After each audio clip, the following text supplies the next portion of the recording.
it's normal that with time passing, those who've gone through wars, or those like me that have gone through reconstruction, scarcity and so on during my childhood, this is now forgotten, of course. But maybe we need a lot of readjustments in the EU, because some people feel that the integration process could go too far. But at the same time, we can see that on defense, on border security, on currency and budget, on foreign policy, and many other aspects, but let's take these few core subjects, there is a need to be united rather than divided. The thing is that the biggest member states, the founding member states, are favoring the scenario of a multi-speed Europe. Some others say that this is not the scenario of multi-speed Europe, but a two-speed Europe, which may leave them behind. No. So what is about to expect? Well, inevitably, this idea of multi-speed or two-speed Europe will raise concerns, especially from those who have joined lately, 2004-07 and then Croatia, because they still want to be part of the core policies. Problem is that you have a movement, especially with Central European states, where you have, first of all, an extreme right sort of mood in the public, a populist mood, and that often goes against the values, the core values of the EU. So there needs to be a choice to be made there, especially. I mean, we've seen that during the refugee crisis. You know, European states in Central Europe who had benefited themselves from massive solidarity from the others in the EU suddenly denied, you know, the minimum solidarity with Germany, and still denying. It's not our problem. It's not our culture. Of course, you have history behind that. Some countries had a colonial past. Some others had, you know, big interchanges with foreign countries, some less because they were within the Soviet Union before, or the Soviet Union bloc. So there is an adjustment to be made, but it is difficult to be inside claiming that you want to be in the core policy and at the same time criticizing the EU all the time. But could these member states threaten the unity of the European Union? There is this danger right now, yes. If you look at Poland, Hungary, Slovakia, amongst a few others, that is the real danger. And I think now with the Brexit almost on its way, of course it will take a couple of years or more, but with Brexit on its way, we have a clearer picture and we have to decide what to do. Yes, but for example, Poland has threatened last time in the summit to block the conclusions. If this happens again and again, it would be a real threat to the whole project. Indeed, this is not the time to have the spoiler kid in the room. So there'll be a need for a very deep explanation, thorough debate on what is it that we want to do now. And inevitably, you know, policy by policy, you will see a differentiation. Maybe the overall political umbrella remains the same, 27, but inevitably when you go down to, you know, what is it that you are going to do on defense, what is your contribution, what is it you're going to do on border security, then you will see different attitudes. And therefore the multi-speed Europe will almost by definition come to the surface. And what is the role of Germany to that, and also the elections that are coming in some months? Elections are elections, so we'll see. But you can see that... Does it take the lead? That's my question. Yeah. No, Germany will have a central role, and France will have, depending on the result of the presidential election, either a deeply negative role or a deeply positive role. That's what we see right now. Of course, everything can change until the 23rd of April and early May. But inevitably, you'll have a central role for these two countries, as you always had. And at the same time, there'll be a need for a much stronger role of Germany in defense matters. This has been almost a taboo in Germany for understandable reasons since World War II. And now Germany is involved in arms delivery to the Iraqi Kurds, for example, or to logistical participation in military operations, like in Mali with the French in combat role and the Germans in non-combat role.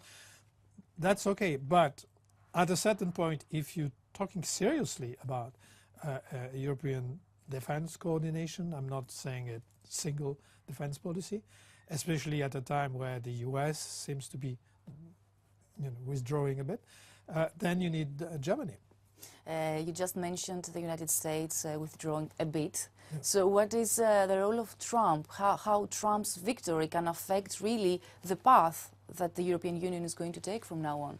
I would say at this point we don't know. The American president is very busy with destroying Obamacare and this and that and the rest inside. He hasn't done much on the external front. He's basically left the military operations to his military staff, which is good. But the major political fact is that, at least in words, we have now, for the first time in 60 years, a US president who is hostile to European integration. Whatever it is that you put in European integration, you never had an American president hostile to the EU. Welcome back to our live coverage for this EU summit for the 60 years of the Treaties of Rome. And back to my guest, Mr. Marc Pierini, EU policy expert from Carnegie Europe. So you heard these 5 speeches. Some of them were too emotional, I would say. And of course, we heard a lot of times the words solidarity, dignity and freedom. So what is your reaction on that? Well, from many of these speeches, we felt the weight of history. And most of these speakers are younger than me, but you can see that, you can hear the weight of history in their personal life. And I'll tell you 2 things that echoes for me. During my entire childhood, I visited from time to time my great uncle. He was a first-line gunner in Verdun. Okay? He went there, he was 18, he came back, he was 20, and he was crippled for life. Okay? And the only thing he could tell for his entire life was the assaults in the trenches. That is behind us. I'll tell you another thing. I spent 35 years in the European Commission and in external service. And when I retired in 2012, the first thing I did was to take a flight to Krakow in Poland and to visit Auschwitz. Like anybody else, I had read, I'd seen movies, I've listened to Simone Weil and others, but you got to see it. And when you get there, the one thing that I didn't catch before from university or reading and so on was the industrial scale of the Holocaust. This policy to cleanse an entire segment of the population. That is behind us.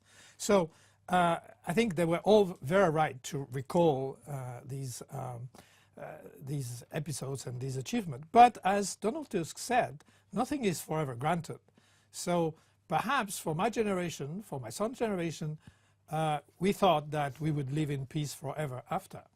Now there are doubts.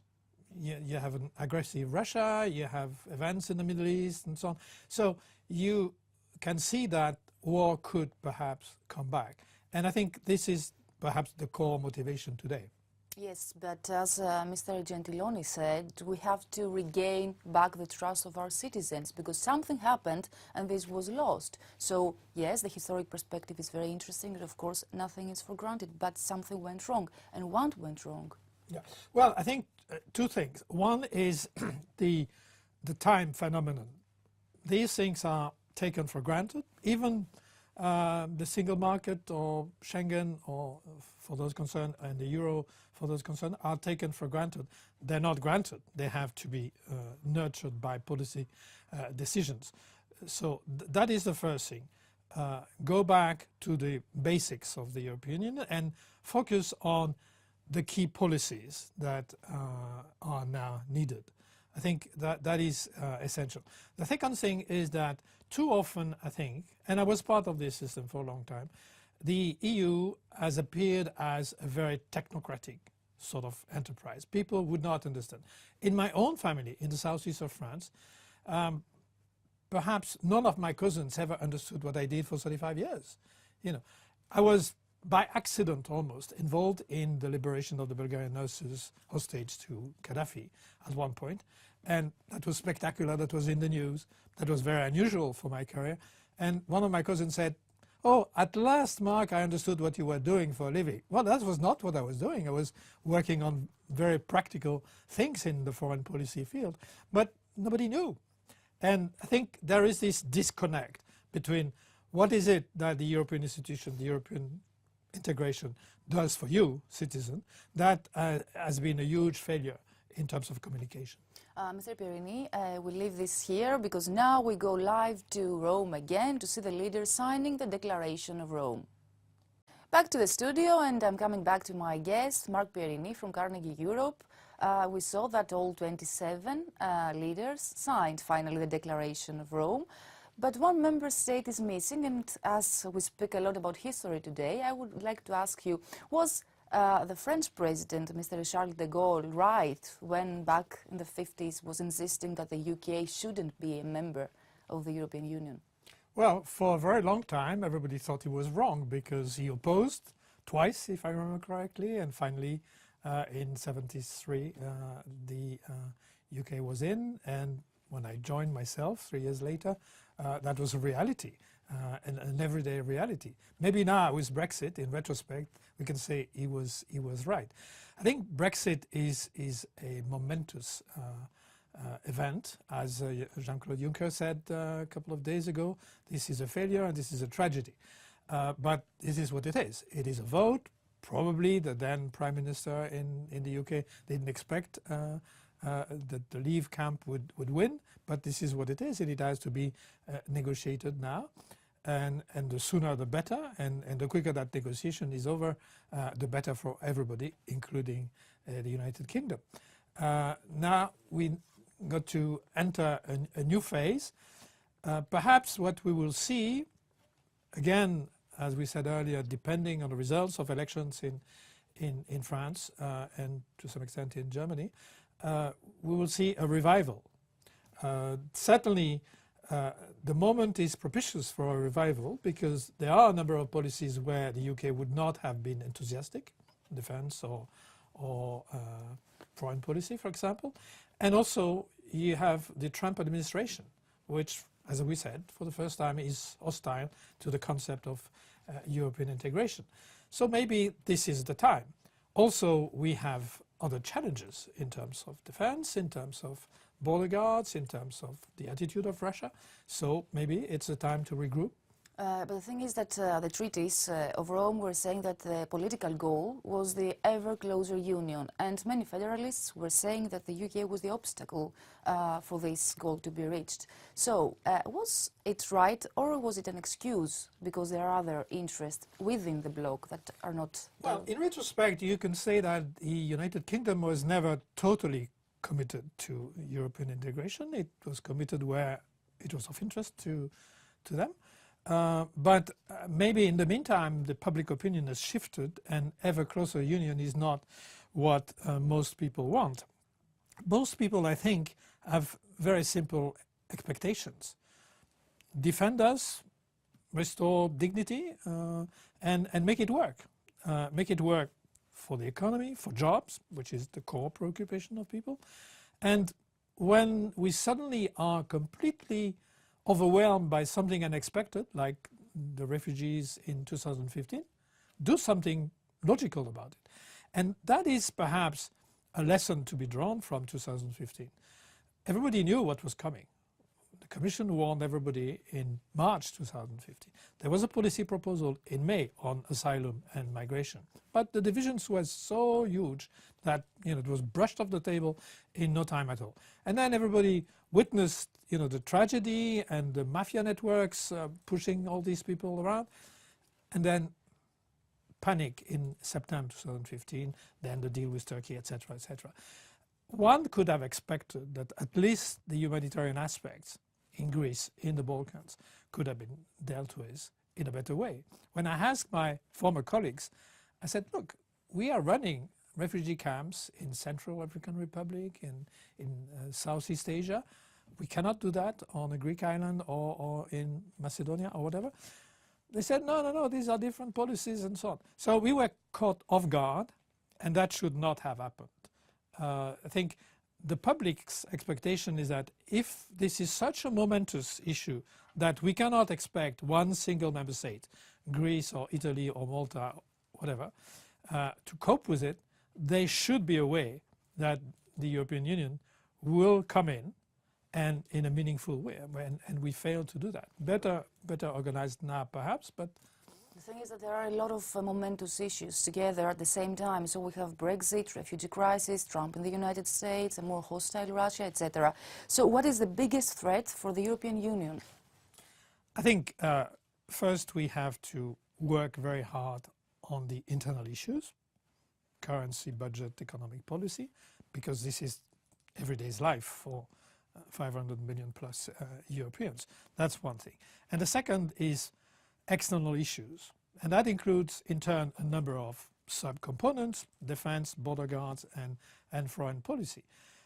We can see some progress now on foreign policy, but foreign policy cannot be very efficient without defense. So we see that in the Syrian tragedy, which is now 6 years old, Europe has been absent. Of course, we have French troops, British troops, German airplanes, Belgian airplanes, and so on operating against ISIS. We know that. But politically, we're nowhere.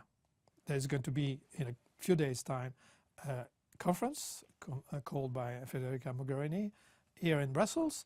But frankly, this is 6 years into the tragedy. So why did we not get involved earlier? Why didn't we think of a role? That is one of the issues that the citizens are asking. Okay, Mr. Pierini, thank you very much for being with us.